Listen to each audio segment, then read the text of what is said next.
Λοιπόν, κόσμε, επειδή είμαι νέος αυτό, θα ήθελα να το απολαύσετε όπως θα το απολαύσω κι εγώ. Και μέσα από αυτό το βίντεο θα ήθελα να γελάσετε με την ψυχή σας και να με αγαπήσετε. Εντάξει, πολύ το γάμισα, πάμε στο βίντεο. Γιώργο, κοιμάσαι? Κλασική ατάκα της μάνας μου. Είναι μεσημέρι και τον έχω πάρει για τα καλά. Μπαίνει στο σπίτι και φωνάζει: Γιώργο, είσαι εδώ? Εγώ φυσικά δεν ακούω Χριστό και έτσι δεν απαντάω. Και τότε έρχεται ένα ακόμα πιο δυνατό κύμα της σιρτής φωνής. Γιώργο, κοιμάσαι? Καλέ, μην με κάνεις κι ανήσυχο, κοιμάσαι? Ναι, ρε μάνα, κοιμάμαι. Αλλά τώρα και να θέλω δεν μπορώ να ξανακοιμηθώ. Α, εδώ είσαι. Αυτή την ερώτηση τη συναντάμε παντού. Κυριολεκτικά παντού. Είναι η πιο ηλίθια ερώτηση. Ψάχνεις κάποιον για αρκετή ώρα και όταν το βρεις λες: Α, εδώ είσαι, ρε. Σε ψάχνα. Όχι, ρε φίλε, δεν είμαι εδώ. Είμαι στο Τιμπουκτού και αυτή τη στιγμή μιλάς με το ολόγραμμά μου. Αλήθεια. Είμαι ωραία και το ξέρω.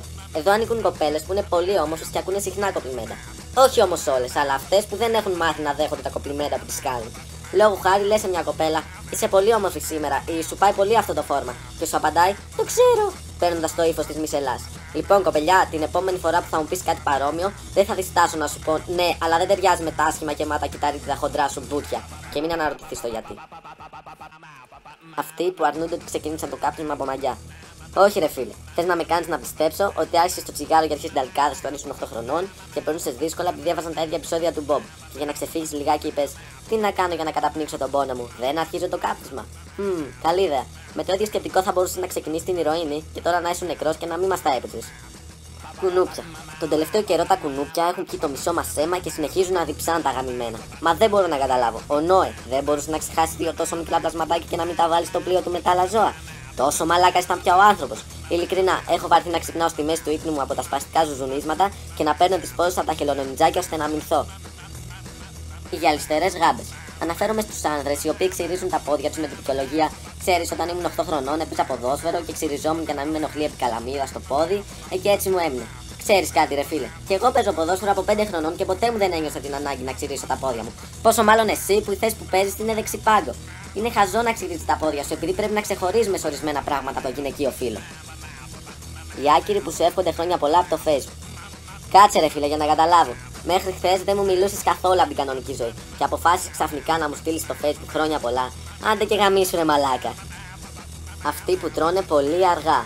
Αυτός ο τύπος είναι ικανός να τρώει μια μπουκιά ανά 10 γαμημένα λεπτά. Ειλικρινά, εάν έγραφε την ώρα που έτρωγε μια τυρόπιτα, θα είχε τελειώσει σε 3 εβδομάδες και ακόμα θα ήταν στο όνομά του. Ρε, να φανταστείτε, και δόντια να μην είχα, πιο γρήγορα θα έτρωγα από αυτόν. Αυτοί που κλάνουν και λένε επιδεικτικά safety.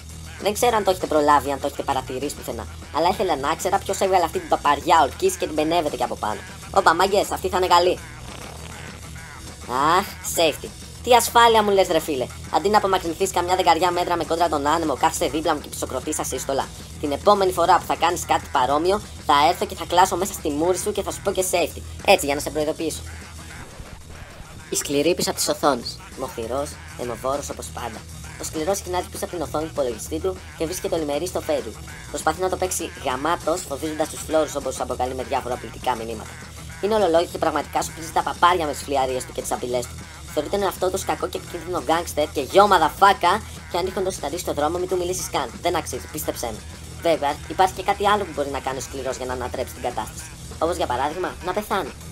Τα κολοφτιαγμένα αυτοκίνητα. Αναφέρομαι σε κάτι σκατοκάγκουδες που αγοράζουν και αυτοκίνητο ένα Yugo και το κάνουν φτιαγμένο, όπως λένε.